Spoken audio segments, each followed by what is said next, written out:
మరి కార్పొరేషన్ లిమిట్స్లోనే నాకు ఎక్కువ సమస్యలు ఉంటాయి. ఇది అర్బన్ కాన్స్టిట్యున్సీ కాబట్టి మరి ప్రతిరోజు ప్రతినిత్యం నాకు కార్పొరేషన్తో పని ఉన్నప్పుడు ప్రియారిటీ వైజ్ నాకు పనులు చేసి పెట్టండి అని నేను అడుగుతున్నప్పుడు కొన్ని కోట్ల రూపాయల నిధుల్ని వెచ్చిచ్చి నాకు పనులు ఇంటీరియర్గా ఎక్కడ ప్రజలు చూడని ప్రాంతాల్లో పనులు జరుగుతున్నప్పుడు నిత్యం ప్రజలు వస్తూ పోతూ నిత్యం విమర్శాత్మకంగా మారిపోతున్న సమస్యల మీద చెత్త కుప్పలు చూడండి మీరు.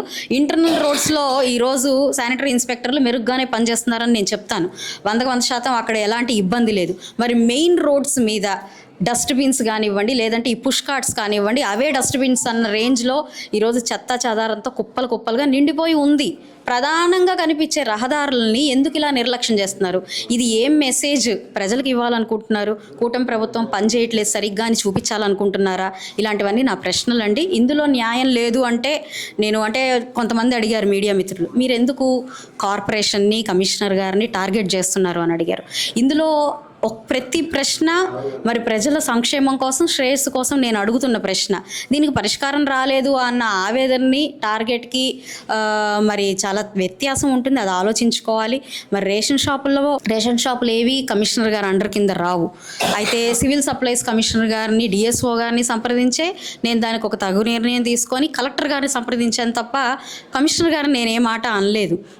అంటే ఏ డిపార్ట్మెంట్ కింద ఎవరు వస్తారు, ఏ డిపార్ట్మెంట్ కింద ఏ పని జరుగుతుంది అన్న అవగాహన చాలా సూక్ష్మంగా నాకు ఉంది. మరి R&B రోడ్డు నిన్న జరిగిన విషయం కూడా నేను చెప్తాను. అది R&B కిందకే వస్తుంది, అది 100% నాకు తెలుసు. పాట్ హోల్ ఫిల్లింగ్ మాత్రం కార్పొరేషన్ వాళ్ళు చేయాలి.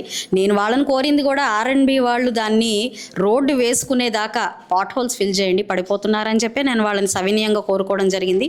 అది కూడా చేయలేని పక్షంలో మరి కార్పొరేషన్ వాళ్ళని ఇది నేను ఆవేదన చెంది అడుగుతున్నానా లేకపోతే వాళ్ళని విమర్శిస్తున్నానా అనేది ప్రశ్న. వాళ్ళే సమాధానం చెప్పాల్సిన అవసరం వాళ్ళకే ఉంటుంది అన్నది నా అభిప్రాయం. అధికారులు మాట వినట్లేదు అంటే అన్ని అధికారులు నేను అన్నండి, అందరి డిపార్ట్మెంట్స్ నేను అన్ని డిపార్ట్మెంట్స్ నాకు చాలా చక్కగా సహకరిస్తున్నారు, పనిచేస్తూ ఉన్నారు.